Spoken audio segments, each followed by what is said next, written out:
Florida Live starts now. Well, good afternoon to you, and welcome into Florida Live. I'm Garrett Wymer, and thanks for joining us on this Monday afternoon live on Fox Local and on YouTube. We are tracking some breaking news this afternoon here on Florida Live, where we've learned the National Hurricane Center monitoring the first potential system for tropical development in the Atlantic for the 2025 hurricane season. So you're seeing that 10% there. There is a low pressure system there that's forecast to form off coast of the southeastern United States over the next couple of days. Now, there is a small chance, again, 10% right now, for it to have some brief tropical characteristics. But the good news is here that if this formed, it would track away from Florida. We've got all the details right now on fox35orlando.com and in the Fox Local app as we now begin hurricane season. It is June 2nd, the start of hurricane season just yesterday. We have a lot more to get to as well coming up on our program here today. We appreciate you joining us. Coming up at 11:40, we're going to talk with Theron White from Everything You Need to Know with some new details about Halloween Horror Nights at the Universal Orlando Resort. We will have the details on that coming up. Some initial information has dropped. We'll talk all about that coming up in just a little bit. We're also going to speak with advocates from the Victorious Voice Foundation ahead of National Naloxone Awareness Day later this week, talking about the importance of naloxone in the opioid crisis and showing how you can get involved and help as well. In our Tampa connection, we're going to talk with Nancy Gay about a 13-year-old girl rescued from a motel room in Tampa. Disturbing details there, but we'll have that story coming up in just a little bit. But we begin this afternoon as lawmakers in our area reacting to the terror attack at a pro-Israel event in Colorado. So new details this afternoon. The suspect in that attack, Mohamed Sabry Soliman, now facing a federal hate crime charge in addition to murder assault charges as well. And we have also learned, according to an affidavit, that he is accused of telling police that he had planned that attack for a year and was specifically targeting a, quote, Zionist group. Now, this attack, in case you missed it, happened in Boulder, Colorado yesterday at a pro-Israel event where this man's accused of yelling "Free Palestine" before he threw some sort of incendiary device, attempting to catch people on fire. 8 people were injured. And today we've heard from a number of officials here in Florida, including Governor Ron DeSantis. Congressman Randy Fine was on Good Day Orlando this morning, and Representative Congresswoman Kat Cammack was on Fox News as well today, all reacting to not just this attack, but also the rise in anti-Semitism across the country. Well, first, just let me say, we have a huge problem with anti-Semitism running wild in this country right now. And I know it doesn't represent the vast majority of people, particularly in the state of Florida, but why are we letting people like this guy into the country from Colorado? He should have never been here to begin with, and he sure as hell should have been sent home when this visa expired. And this is the wages of having basically an open border for 4 years under the previous administration. But this whole thing where, and you saw it starting on October 7th, you saw what's happened at our universities, you've seen attacks against Jews, you saw the 2 Israelis in DC, you see this Colorado. This is really sick, but we've got to take this seriously, and you shouldn't be allowing this, having policies that allow this to foment. I do think that there's a lot that goes on, quite frankly, in some of the lies that get spread in the media that probably get some of these guys wound up. But it's really, now we've done a lot in Florida over the years. This is nothing new for us to be responding. When October 7th happened, we were rescuing Americans out of Israel. We did that before Biden even did it, and he was the president of the United States. So we have done security for Jewish day schools. After October 7th, we sent highway patrol and other assets. So I don't know what we've received. I haven't personally. That doesn't mean that one of our agencies hasn't, but we'll continue to respond the way that we've always responded. This type of stuff will not fly in Florida. And we will do what we can, obviously, to prevent. And certainly, if anyone makes the mistake of doing what this guy in Colorado, you will absolutely live to regret that. Yes. More than that, this is another example of innocent civilians, innocent citizens who have been victim to a broken immigration system and a lack of enforcement of the laws on the books. This man was in the country illegally, had overstayed a visa. It was pretty telling. It should have been a red flag when he filed for asylum exactly 1 month after receiving his temporary visa.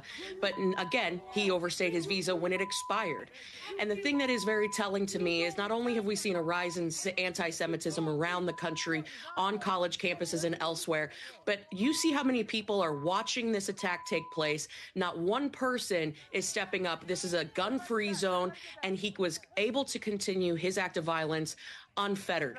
Absolutely unacceptable. We have got to up the deportations, and we have got to do everything we can to make our communities safe again.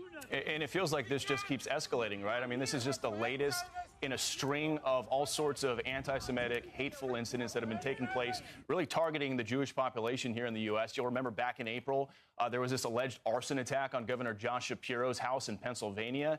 At the time, the police said the suspect firebombed the house because of what the governor, quote, wants to do to the Palestinian people. Then in early May, there were anti-Israel protesters at Columbia. They took over a room in the Butler Library. That led to the arrest of about 80 of those protesters. They disrupted students who were trying to study. That protest, that occupation also caused some damage to the library. There was graffiti in there. Then we all remember just a couple weeks ago, 2 young Israeli embassy staffers gunned down, executed, killed right in front of the Jewish Museum in Washington. Witnesses say that shooter shouted, quote, "Free, free Palestine." That was on video. He said he did it for Gaza. And then just last week, we saw this.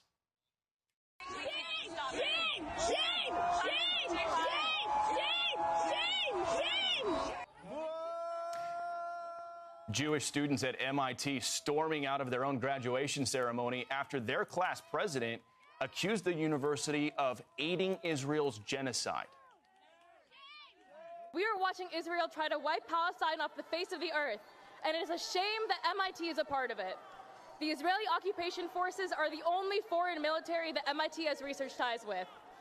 This means that Israel's assault on the Palestinian people is not only aided and abetted by our country, but our school. We will carry with us the stamp of the MIT name, the same name that is directly complicit in the ongoing genocide of the Palestinian people.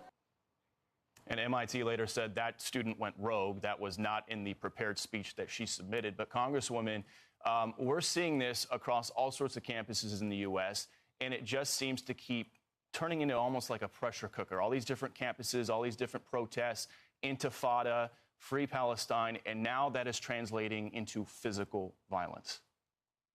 Absolutely. And, you know, the thing that I find ironic is the people who are out there screaming Free Palestine are the ones that have the coexist bumper stickers on the back of their Toyota Priuses. This is absolutely unacceptable. Zero tolerance is the only answer. And Congress, we should be doing everything we can to withhold federal funding to any institution that continues to allow this type of hateful anti-Semitic rhetoric and violence to occur on their campuses. And I hope for that particular graduation speaker, she ripped up her diploma from MIT. I'm going to borrow a line from Secretary of State Rubio.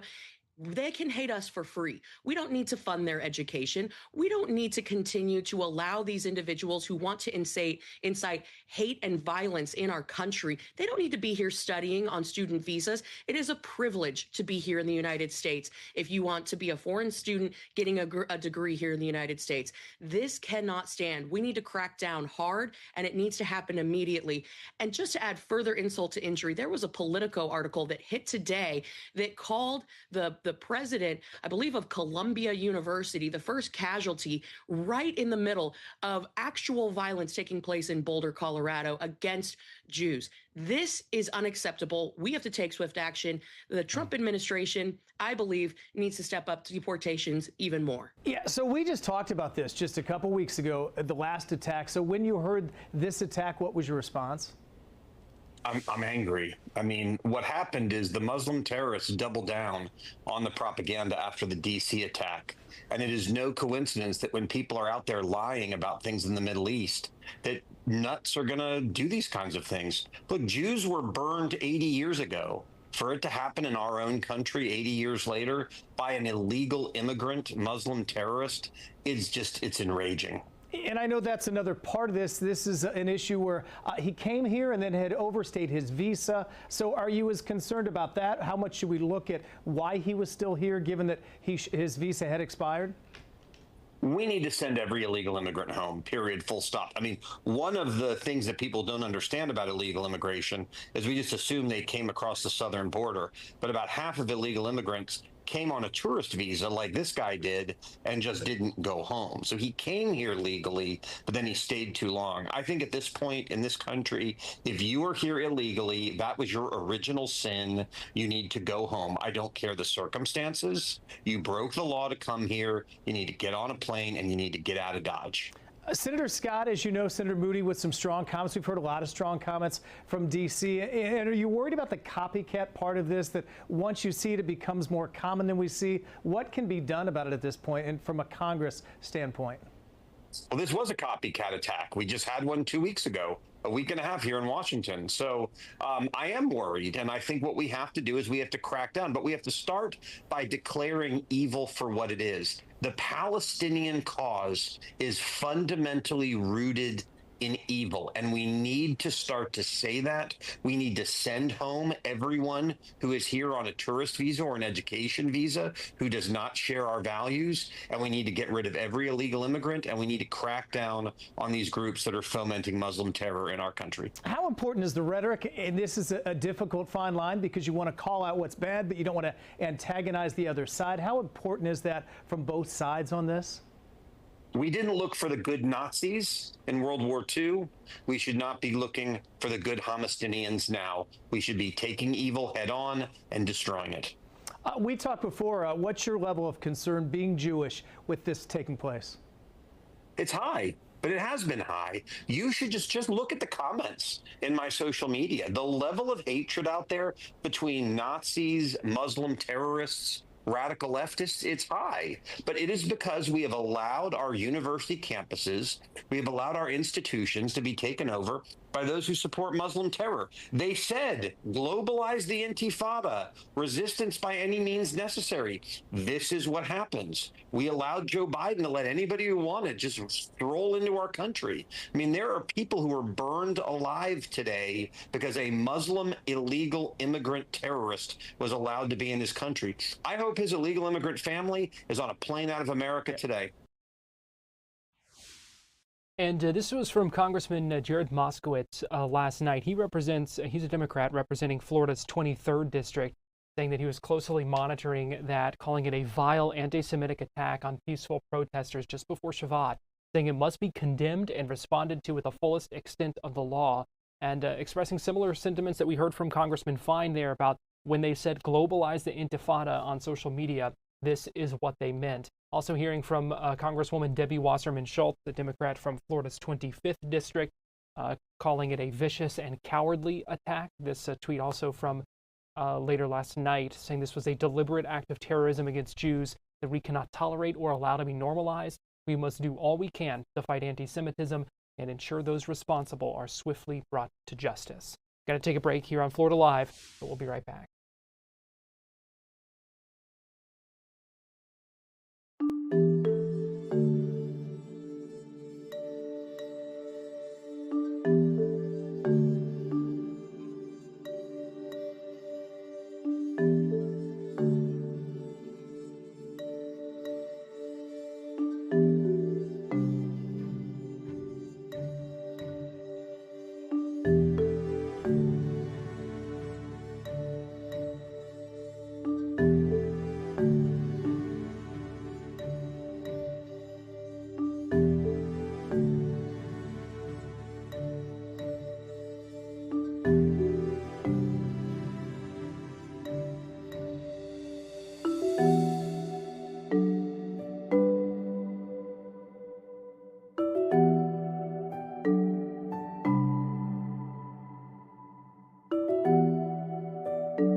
Welcome back into Florida Live. I'm Garrett Wymer, and thanks for joining us on this Monday afternoon, live on Fox Local and on YouTube. It is time now for our Tampa connection, and for that we go to Fox 13 digital content producer Nancy Gay. And Nancy, good afternoon to you. Good afternoon, Garrett. Thanks for having me today.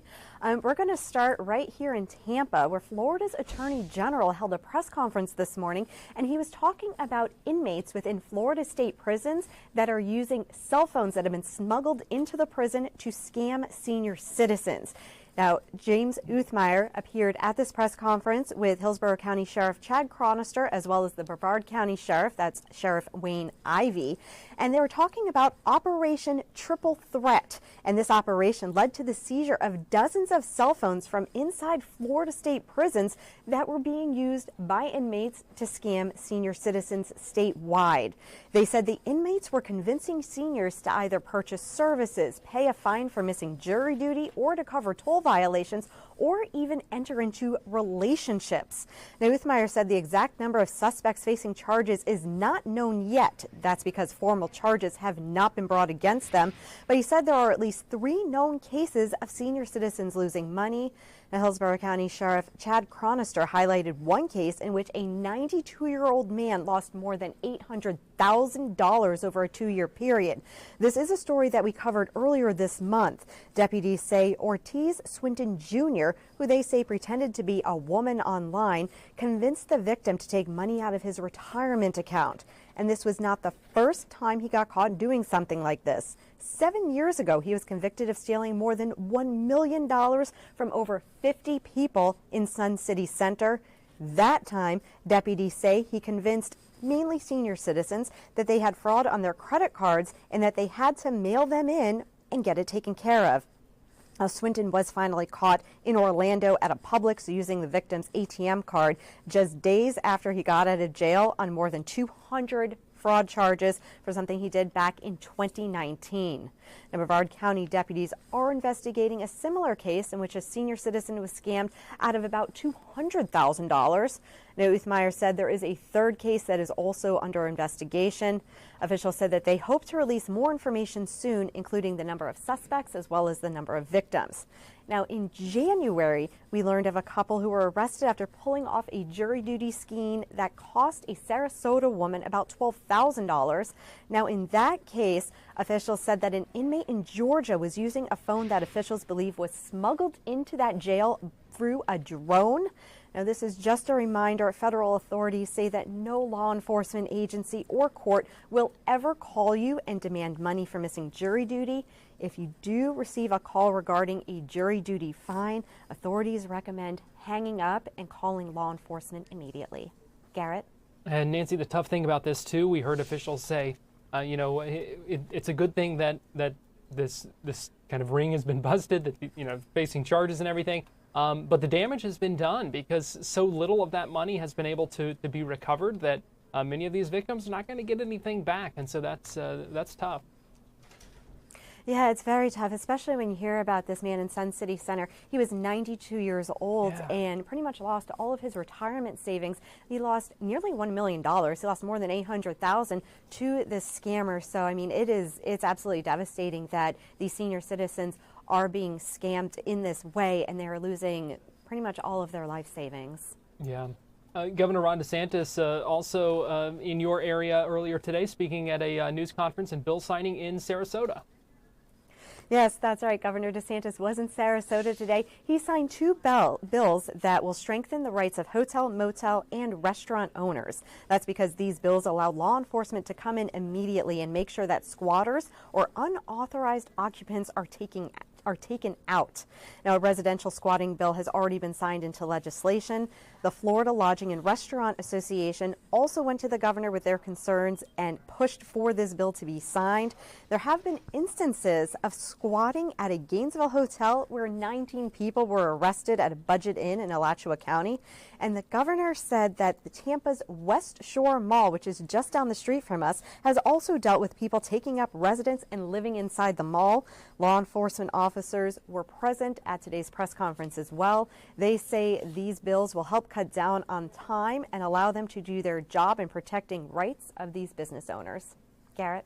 All right. And finally, today, Nancy's our third story in the Tampa connection, a 13-year-old girl rescued from a Tampa motel room. Yes, this is something that occurred over the weekend. Now, deputies in Hillsborough County say that they got a phone call from this victim's sister saying that she needed help. The 13-year-old girl had indicated she was in danger at the A1 motel. This happened on Saturday. When deputies got to the scene, they did find the 13-year-old girl inside the motel room, and she was with two suspects. Deputies say one of the suspects tried to escape through a bathroom window, but was quickly apprehended along with the second suspect. Detectives say that the 13-year-old girl repeatedly asked the men to let her go home, but they prevented her from leaving the room and offered her money in exchange for sex. Deputies say the victim secretly recorded a message asking for help and sent it to her sister, who called 911 immediately. Now, these suspects have been arrested and they are charged with human trafficking, among other things. Garrett. Thank goodness that victim's sister was able to call 911 and they were able to get there in time, thankfully, for that. But a scary situation there. Yes, definitely a scary situation. And, you know, she's very fortunate she was able to get that secret message out and send it to her sister, who did the right thing in calling 911. Absolutely. Nancy, thank you. That is our Tampa connection. Fox 13 digital content producer Nancy Gay. And we're going to take a break here on Florida Live. We'll be right back after this.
Welcome back into Florida Live. I'm Garrett Wymer, and thanks for joining us on this Monday afternoon, live on Fox Local and on YouTube. The National Naloxone Awareness Day is Friday. Naloxone is, of course, the medication that reverses opioid overdoses. The Awareness Day was launched in 2023, so a couple of years ago, by the Victoria's Voice Foundation, working closely with lawmakers. Victoria's Voice Foundation was established by Jackie Siegel, known as the Queen of Versailles, and her late husband, David, who was the founder of Westgate Resorts here in Orlando. They lost their daughter to an accidental drug overdose back in 2015. So it's been 10 years now since her death. And there are several ways to show support and ways that this organization is still trying to get the word out about the importance of naloxone in this fight against the opioid crisis. On Fox 35 News Plus this morning, I had the chance to speak with Leah Shepard, who's the executive director of Victoria's Voice Foundation. There's no shortage of awareness days. Every day of the year is earmarked for something. And in doing this work, there's a lot of focus on the problem. There's National Overdose Awareness Day. There's National Fentanyl Awareness Day. But there was not a day recognizing or honoring or bringing attention to the solution, and naloxone is the solution. A lot of people don't realize that naloxone was approved by the FDA back in 1971. It's been something, if you've ever had surgery, your anesthesiologist has had naloxone in the surgery room with you. But it's never really been prevalent as it comes to acknowledgement that this is a mainstream resource that every American can put in their pocket, in their backpack, in their purse, in their glove compartment, and keep with them to reverse an opioid overdose. We have certainly seen, over the years, the accessibility of Narcan grow. How does that make an impact as we continue to battle this opioid crisis? Sure, it's imperative. It was 2 years ago, actually, that the FDA approved naloxone to be over the counter, and so you didn't have to have a prescription for it. And now you can walk into any drugstore, any grocery store, and see it on the counter. A lot of public schools are carrying it. 10 years ago, when Victoria died, first responders didn't carry naloxone, believe it or not, which is a large part of why Victoria is no longer with us. And so having that accessibility makes it available for every American to be able to carry it and potentially save a life. According to statistics, 40% of all overdose deaths are witnessed by a bystander, and that's potentially 40% of overdose deaths that could have been prevented. Wow. Talk to us about the work of the Victoria's Voice Foundation and what you guys do day in and day out. Sure. Our biggest resource, what we provide, are education programs that are free. David and Jackie state that the 3 reasons that their daughter died are first and foremost that they missed the signs of their daughter's drug use and the intersection of her mental health issues and the substance use that she was doing to kind of really move away from her mental health problems that she was dealing with. The second reason they say is that the first responders did not have Narcan. And that the third reason is that their daughter didn't have the coping skills that teens need to deal with the pressures of today's youth. And so our foundation really stands on the 3 pillars of parent education, naloxone awareness and distribution, and youth education programs. All of our education programs live on our website, and they're all free. There are so many pressures and things that kids and young people nowadays have to deal with that other generations didn't have to. Sure. And that comes with so many challenges. So I would imagine that outreach work is maybe more important now than ever before. It is, and there's noise everywhere, and there's a lot of great organizations in this space that mirror the work that we do, and so we don't claim to be the only person doing it. One of the unique resources that we have is Victoria's diary. After she died, David and Jackie were told by one of her friends that her diary and her journal existed in her nightstand, and they pulled it out and read it. And that was really when they got an eye-opening of what was going on in the day-to-day life of their daughter. And they saw her spiral and her decline in those pages.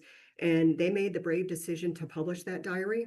It's called Victoria's Voice, and it's a resource that we give out to schools, to students, and to parents. Parents, if you think you know what's going on in the life of your teenage child, I promise you, you don't. And this diary really is kind of a cautionary tale for parents to see that if you think it can't happen to you, it can. And for students to realize you're not alone, that the pressures that you're dealing with through social media and just being a teenager in general are common, and other people are experiencing the same things you are, but just don't turn to drugs to cope with those issues. We mentioned how this is 10 years since Victoria's death. This National Naloxone Awareness Day coming up, something that David and Jackie pushed for, and I know this is now will be the first one without David as well, because he just passed away a couple of months ago. I would imagine, can you talk about the not just the emotions, but the importance of continuing this mission? Yeah, absolutely. It's important now more than ever. This is David's legacy. I know that he's known from a business standpoint for his work in the timeshare industry and really kind of being really the godfather of timeshare. But the work he did with Victoria's Voice in this foundation was his most important work and is without question his legacy. And Jackie and the Siegel family, Victoria's siblings, will continue to carry on this legacy and continue to see to that this foundation doesn't end its work. It's more important now than ever. The encouraging news that came out from the CDC is overdose deaths are down 27% from 2023 to 2024. But 80,000 people dying in 1 year of drug overdose is still too many. And David's legacy will continue on. But it is bittersweet. There will be an empty chair at our ceremony at the resolution reading this year in DC. But his legacy lives on in the most positive way possible through this foundation. How can people show support? How can people get involved ahead Sure. of this Awareness Day on Friday? Well, it's free and it's easy. We're encouraging people on June 6th to wear purple. If you can light up your home or your building purple, we have over 125 landmarks and buildings across the country, including state capitals, the Niagara Falls, a lot of bridges, the San Diego Convention Center, literally from one end of the country to the other that are lighting up purple. The Kia Center in downtown Orlando is going to light up purple along with Lake Eola. So you'll see these areas, these businesses around town lit up purple. And if you don't have it, carry naloxone. I promise you, you may not think that someone in your family, that it's going to impact them, but it might be a kid in the backseat of your car that you're bringing home from school. We just encourage everyone to carry naloxone and wear purple this Friday. Seeing that show of support and solidarity and unity, seeing all that purple across the country, what does that mean to you? It's really, really meaningful. It means that people are listening. It means that it matters to them. And more than anything, it probably means that somewhere in their life they've been impacted. We've talked about internally here at the foundation that it's always been cancer, that every family knows somebody that's been impacted or you personally have been impacted by cancer. But regretfully now it's drug overdose and it's opioid use, that there's almost not a single American in this country that doesn't know someone who's been impacted or hasn't had a personal family member die from a drug overdose. It's just really meaningful to see people pay attention and participate. Leah, what's the bottom line here? What's your message to folks when they see this? That your family can be impacted by drug overdose. Even if you think it can't happen to you, it can. Notice the signs, pay attention, have conversations with your children, and just be aware that the dangers of drugs are out there. We'll be right back.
Welcome back to Florida Live. I'm Garrett Wymer, and thanks for joining us on this Monday afternoon, live on Fox Local and on YouTube. We'll take you down to Miami now, where the Florida International University Board of Trustees voted unanimously this morning to name Jeanette Nunez as the university's 7th president. We know the former lieutenant governor had been serving as interim president since February when she stepped down as lieutenant governor to take that position. Now, ahead of the vote this morning, several members of the board did acknowledge the controversial appointment of Nunez by Governor DeSantis, and also talked about the importance of working with the governor's office. Is the combination of professional experience and extensive network in South Florida and Tallahassee that makes Interim President Nunez an ideal leader to help transition FIU into the future. In the time that I have known Interim President Nunez, I have always been impressed with her engagement and tireless efforts as a champion of FIU. One of the key characteristics you look for in a president is the ability to advocate for the university. I can think of no better advocate for FIU than a two-term alumna from South Florida who has the experience of having served in the Florida legislature and her time as a lieutenant governor. This experience is truly invaluable. I am confident that Interim President Nunez will continue on the path established by our 2030 strategic plan, which focuses on the success of our students and continuing to grow the research enterprise with an emphasis on environmental resiliency, health and technology, and innovation. I'd like to open the floor for discussion. I'm going to vote in favor of hiring President Nunez as our next president for all the reasons we've heard around the table today and we heard across the table.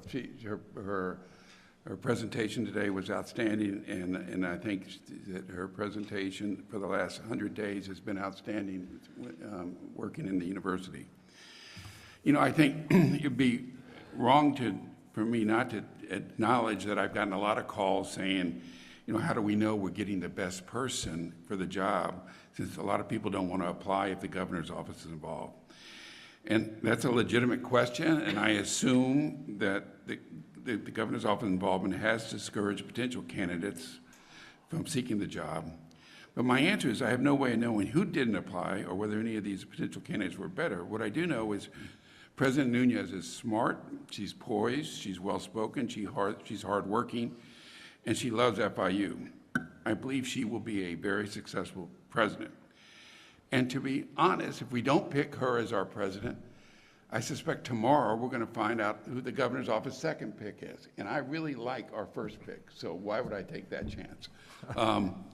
And to our faculty who spoke to us at the beginning during public comment, I would tell you that as trustees, we are trying to provide fiduciary oversight in a political era very different than just a few years ago.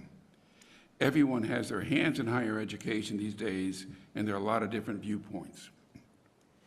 We are trying to figure out how to do what's best for the institution, and then hoping our decision aligns with what the people in the governor's office want. And this is tricky. As a public university, saying no to the governor in most instances is not a pathway to success. In my view, although the process could have been better perhaps, the decision today is not difficult. For the next few months, while I'm still on this board, I intend to support President Nunez in every way possible and hopefully enjoy the continued rise of FIU in the ranks of the top research universities in the country. She will lead us higher and higher, I believe. And we should not lose sight that FIU has been the best performing university in the state. A lot of people in this room deserve credit for that. We are turning over to President Nunez an extremely well-run university. Certainly, the way we came about this place is a bit unconventional, as some might say, but I do think that we have the best of the pick. And I've had several conversations with Interim President Nunez, and it's very clear to me, beyond the qualifications, that she really is committed to building the relationships that are critical to driving our university forward, albeit across faculty, staff, and students. I hope that, and yes, I will be supporting her presidency, and I just hope that as an institution, folks will open themselves to her. And she's very approachable. I think people will be surprised and should not judge from the outside, but to come closer, have a conversation with her, question her about her leadership style. I found her very approachable, very knowledgeable, and extremely committed to taking this university to the next level during some very tumultuous times. So thank you for this opportunity. I'm also very proud that she will be the first female president and also an alum. And also as a child of immigrants, I think that goes a long way in terms of perspective here. And I just hope that our university will continue in this respectful transfer of power and also just give her a real opportunity to lead. Hearing no further discussion, do I hear a motion to select and appoint interim president Jeanette M. Nunez as the 7th president of FIU for confirmation by the Florida Board of Governors? So made. Second. I got a motion, I have a second. All those in favor say aye. Aye. Aye. Any opposed? The motion passes. Can we invite Jeanette back into the room?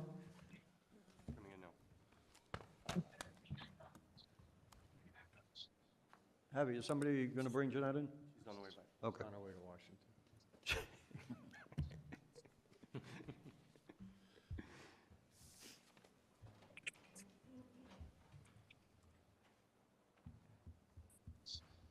The 7th president of FIU.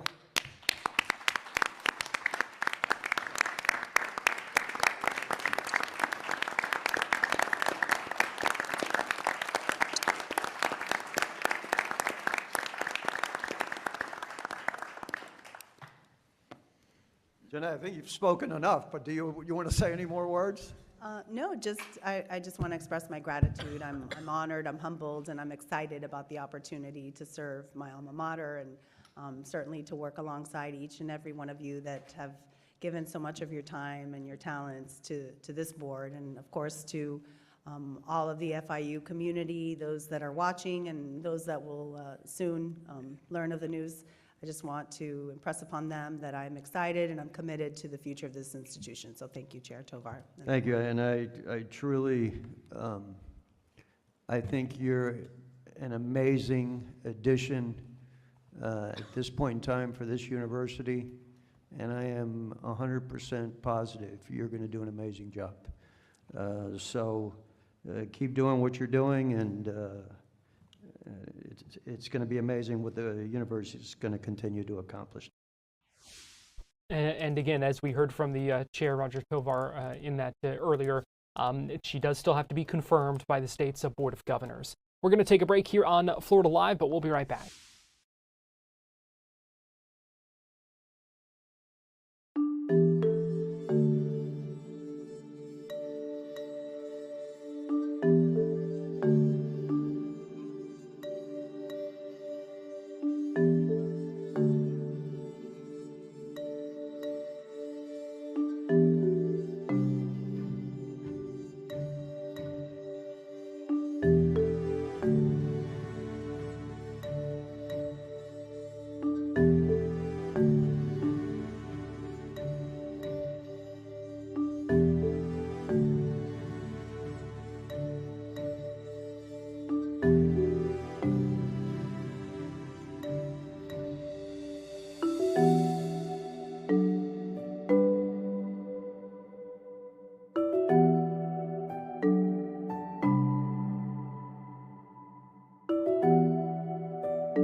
Welcome back into Florida Live. We have some theme park news for you this afternoon, and it's going to make you feel a number of different emotions, from scared too sad. And so we are going to bring in Theron White, who is a lead publisher of EYNTK.info. Theron, good afternoon. We appreciate you joining us here on Florida Live. And I guess let's start with the spooky news, because we're learning some more about Halloween Horror Nights at Universal. Yeah, Halloween Horror Nights has finally done their first announcement. It is going to be 5 nights at Freddy's, and it doesn't seem like it's going to be based just solely off of the game, because it was initially announced by the Blumhouse team in Mexico on last night. So because of that, we're pretty sure that it's going to be based not only on the movie, but they're going to pull stuff from the game as well. What's very interesting is, while they did announce this property, they did not explicitly say that this is going to be a house or a scare zone. Now, just due to the massive size of this property, it's one of the most popular horror video games of all time. I feel pretty confident in saying that there is going to be a house, but because they didn't say anything specific, we might get a house and. Years ago, they used to do a thing called character dining, where you could actually go and have a meal, and with that, you could go and see some of the characters. So maybe we'll get a house, and because this game itself is based inside of a pizza shop, maybe they'll have a special restaurant that they'll build inside the park, and you can meet some of those characters as well. We don't know that yet, but it is interesting that they didn't specifically mention a house or a scare zone.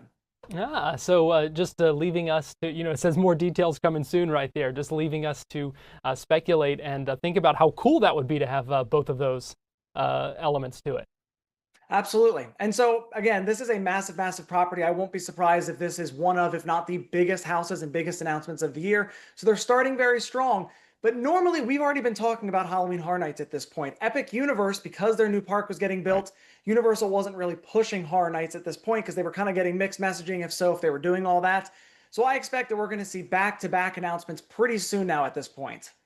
I was going to ask about that, because it was all Epic for so long, and now can finally move on to some of the other things there. So you're expecting us to kind of hear some more of these in fairly quick succession, potentially? Because I know they've been teasing some things. Yeah, they've been teasing a little bit. And so, yeah, now that they've officially gotten this first announcement out, I mean, if it's like every other year, we're supposed to get 10 haunted houses, 5 scare zones, and at least 1 big piece of entertainment. There could even be more, like what we have for the Dead Coconut Club. So that means that they have the potential to do over 20 announcements. And we know that Horror Nights is going to happen at the end of August. So that's not a long amount of time. If they want to even do one once per week, they'd have to basically start at this point. All right. Well, that means we'll be having you on probably quite a bit between now and then. Now let's also talk, because we learned today the last day to ride Rip Ride Rockit. Yeah, it's actually going to be August 17th at this point now. Instead of initially they had said it was going to be at the beginning of September. So because with Halloween Horror Nights, that also means that you will never be able to go on Hollywood Rip Ride Rockit during Horror Nights ever again. You have just a couple of weeks left, really, at this point to be able to get on this attraction. Online, some people don't love this ride, but I gotta say, I'm the opposite of that. I love this ride. I go on it all the time, and I think it's such a staple and such a big part of Halloween Horror Nights. So we're losing it right before then, but I am glad I got to go on it a bunch last year during that event. It was just wild to be on a roller coaster at 2 in the morning, overlooking the screaming crowds and all of that. So yeah, if this is a coaster that you love and you want to experience again, you do not have a lot of time left. Yeah, these videos that you sent us are from Halloween Horror Nights, correct? That is correct. Yeah, these were all taken during Halloween Horror Nights, like this one you're showing on screen right now. That's a view you almost never get, because you get to walk under the coaster itself to be able to go to some of the Halloween Horror Night houses. So you get those really spooky views. I love it as a backdrop for the park. The rumors have suggested that we're getting a coaster of equal size to be there eventually. So we shall see. We don't have any confirmation of that yet.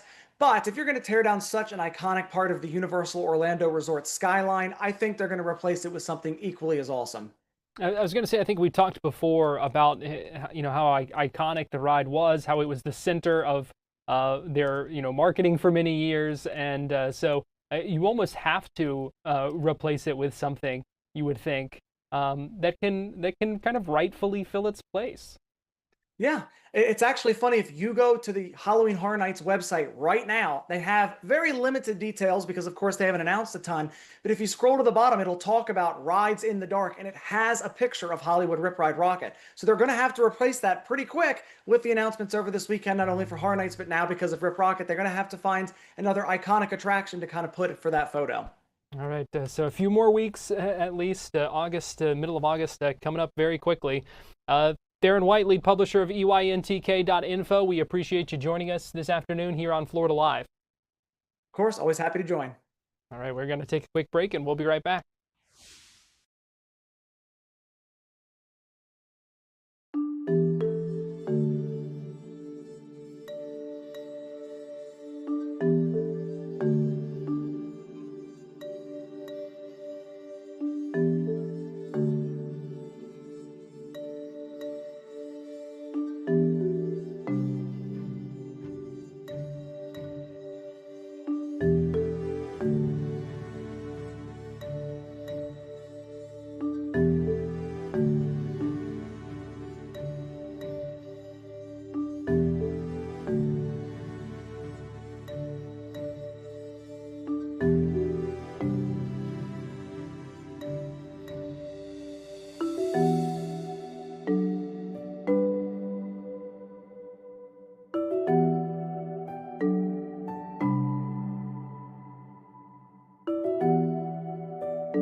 Welcome back into Florida Live. I'm Garrett Wymer, and thanks for joining us. Plant High School and Florida Gator alum Jack Caglione officially heading to Major League Baseball. The Kansas City Royals posting this video on X just a little bit ago as he got the news. All right, seriously, how do you feel? Good. You feel a little tired because you've been doing a lot of stuff. Like, not bad. I mean, you've been doing outfield stuff, and you've been taking your ground balls, The rest has everything. been working me, but it's been good. So you think you feel like you're at the point where you could help, like them up there? You think you could? Yeah. All right, well then you can get on the charter tomorrow night and go with them. If they do it.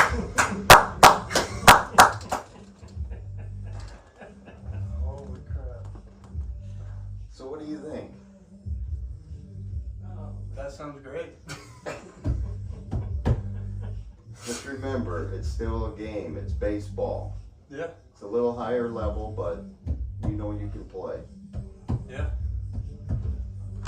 Shoot, player. All right, give me a hug. Oh, yeah. I need to call my dad. What did you think when I started talking to you? I mean, I was like, damn, it's probably for hitting my knob against the stair. It's like, I heard that. I was like, damn. I heard that. But, oh, no way. Go call your dad. Yeah. Yeah. That's awesome. Let the fam know. Congrats. I don't think you're going to the zoo tomorrow. Okay. Thank y'all. Oh, boy.